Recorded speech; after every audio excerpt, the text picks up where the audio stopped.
नमोस्तु गुरुदेव, नमोस्तु नमोस्तु। गुरुदेव, जैसे हम लोग इतना धर्म ध्यान घर में रह के करते हैं, परंतु गृहस्थ जीवन से भी हम मोक्ष मार्ग पर बढ़ सकें, और जो अनादिकाल से ये मोह कर्म लगा हुआ है, जो कितना भी प्रयत्न करने पर नहीं छूटता है, उससे हम कैसे निकलें, इसका बताइए उपाय। यह जो बात है, भगवान महावीर स्वामी ने भी कहा है कि गृहस्थ जीवन में जो व्यक्ति 6 कर्तव्य का पालन करता है, 5 अनुव्रतों का पालन करता है, 5 पापों का जो है अनुरूप से त्याग करता है, वो जो व्यक्ति है धर्म ध्यान कर सकता है। क्योंकि जो 5 पापों को भी थोड़ा थोड़ा भी त्याग ना कर पाए तो वो धर्म ध्यान नहीं कर सकता है, और अनुव्रतों के माध्यम से भी वो आगे बढ़ जाता है। देव पूजा, गुरु पूजा, स्वाध्याय, संयम, तप, त्याग, दान, ये इसके आवश्यक हैं गृहस्थ के, और ये इसके धर्म ध्यान के साधन हैं। भगवान की पूजा नित्य करना चाहिए, गुरु की उपासना भी हमें करना चाहिए। गुरु की उपासना हार विहार निहार आदि किसी में भी आपका सहयोग बनता है तो आप उसमें लगिए, तो आप गुरु उपासना हो जाती है। कभी कभी त्याग करते रहिए तो संयम त्याग की ओर बढ़िए। दान, 4 प्रकार का जो दान है, आहार दान, औषध दान, अभय दान और ज्ञान दान, ये 4 प्रकार का दान दें तो ये इससे भी केवल धर्म ध्यान बढ़ता है। अब रही बात मोह की, तो ये सब कर्तव्य करने से हमारा मोह कम होता है।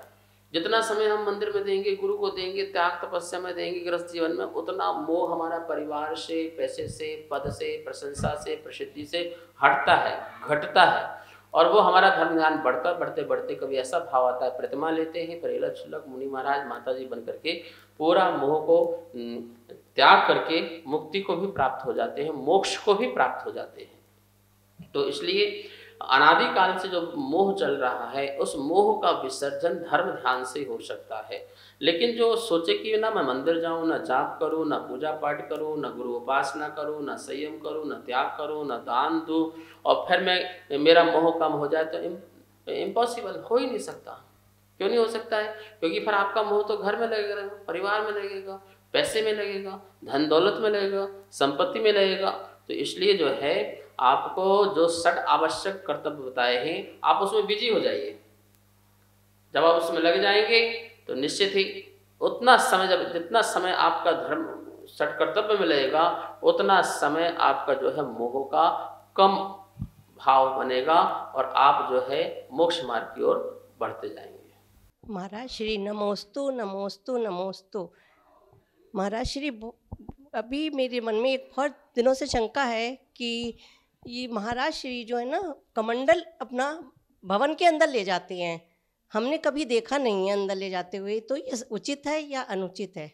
मुनिराजों का जो कमंडल होता है वो शौच उपकरण होता है, शुद्धि का उपकरण होता है, जिससे वो अपने हाथ पैर आदि को धोते हैं, और जब भी लघु शंका जाते हैं या दीर्घ शंका जाते हैं तो उस कमंडल के पानी का उपयोग करते हैं।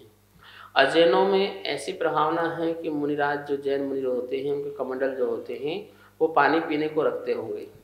पानी पीने को नहीं रखते हैं, क्योंकि आपको पता होना चाहिए कि जैन मुनि जो है वो 24 घंटे में एक बार ही जल ग्रहण करते हैं, भोजन ग्रहण करते हैं, बार बार नहीं करते। वो भी खड़े होकर के और अपने कर पात्र में अपने हाथ में करते हैं। खड़े होकर के दोनों पैर ऐसे रख करके खड़े हो जाते हैं, हाथ में जो श्रावक हैं शुद्ध प्राश्रम भोजन, जल, दूध जो भी है वो देते जाते हैं, और मौन पूर्वक मांगते भी नहीं है कि ऐसा ये दो ये दो ये दो, ऐसा भी नहीं, ऐसे हाथ करते हैं, जो देते हैं वो लेते जाते हैं। वो भी शुद्ध होना चाहिए, प्राश्रम होना चाहिए और भक्ष होना चाहिए, अभक्ष नहीं होना चाहिए, और वो भी 24 घंटे में एक बार। जैसे कि आप टाइम लगा लीजिए 9:30 बजे के बाद से जो है 11 साढ़े 11 के पहले तक वो एक बार आहार लिया करते हैं। कभी कभी सुबह नहीं हो पाए तो दोपहर को जो है किसी कारणवश 1 बजे से जो है शाम को 4 बजे तक जो है आहार वो ग्रहण कर सकते हैं, लेकिन लेंगे 24 घंटे में एक बार, वो भी दिन में आहार लेंगे। तो वो जो है मुनिराज जो है कमंडल का पानी पीने के लिए नहीं उपयोग करते हैं, अपितु शुद्धि के लिए। इनको हाथ धोना है, पैर धोना है, चेहरा धोना है, तो वो थोड़ा सा हल्का सा पानी उपयोग करते हैं, नहाने के लिए नहीं, स्नान के लिए नहीं। अब रही बात उस कमंडल को, वो जो है मंदिर के अंदर जहाँ भगवान विराजमान हैं वहाँ पर ले जाएं या ना ले जाएं। मैं कहता हूँ वहाँ पर नहीं ले जाना चाहिए। गर्भालय में कमंडल नहीं ले जाना चाहिए। यद्यपि वह काष्ठ का होता है, काष्ठ मतलब कि जो नारियल का पेड़ होता है उसका वो कमंडल होता है। लकड़ी अपने आप में पवित्र होती है, लकड़ी कभी अशुद्ध नहीं होती है, लकड़ी कभी अशुद्ध नहीं होती है। कोई यहाँ वहाँ रखने से लकड़ी अशुद्ध हो जाती, ऐसा कभी नहीं होता है। लकड़ी तो अपने आप में शुद्ध है, धातु अपने आप में शुद्ध है, लेकिन वस्त्र शुद्ध नहीं होते हैं। वस्त्र जिससे टच करोगे अशुद्ध हो जाएंगे। लकड़ी है, धातु है, ये शुद्ध होती है। और उस लकड़ी में रखा हुआ पानी मतलब लकड़ी कमंडल में रखा हुआ पानी जो है वो भी शुद्ध पानी है। फिर भी वो जहाँ पे शुद्धि करने जाते हैं, लघुशंका करने जाते हैं, उस स्थान पर ले जाते हैं। फिर उसको उठा करके हम अंदर गर्भालय में ले जाएं, मंदिर के भवन में ले जाएं। ऐसा न ले जा करके आप गर्भालय में तो कम से कम मत ले जाओ, ठीक है ना, उसको दूर रखो। मुनिराज लोग क्या करते हैं, गर्भालय में मंदिर के दर्शन करते हैं और अंदर बाहर आकर के फिर आहार को उठते हैं।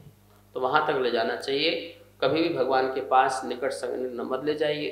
किसी के परिणाम भाव आए कि भैया देखो कमंडल तो शुद्धि का होता है, तो हम क्यों ऐसे निमित्त बने। यद्यपि पानी शुद्ध है, यद्यपि लकड़ी शुद्ध है, कहीं कुछ अशुद्धता की बात नहीं है, फिर भी लोग विरुद्ध कार्य नहीं करना चाहिए। और यदि बाहर रख दिया जाए तो इसमें कोई प्रॉब्लम वाली बात नहीं होती है।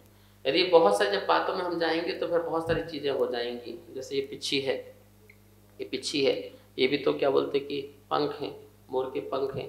इसके ऊपर का जो भाग होता है वो बहुत पतला पतला बारीक सी वो हड्डी का ही होता है, ठीक है ना। लेकिन फिर भी हम पिच्छी को लेकर के साथ साथ चलते हैं, पिच्छी को लेकर के भगवान के पास भी जाते हैं। तो इसमें हमें कोई विचार नहीं करना चाहिए इस प्रकार का कि हम अंदर ले जाएं न ले जाएं। लेकिन फिर भी मैं आपसे कहना चाह रहा हूँ, बाहर रख देंगे तो कहीं कोई दिक्कत की बात नहीं होना चाहिए। कार्यक्रम अगमधारा के पुण्यार्जक थे श्री दिगंबर जैन मंदिर, लोधी कॉलोनी, दिल्ली।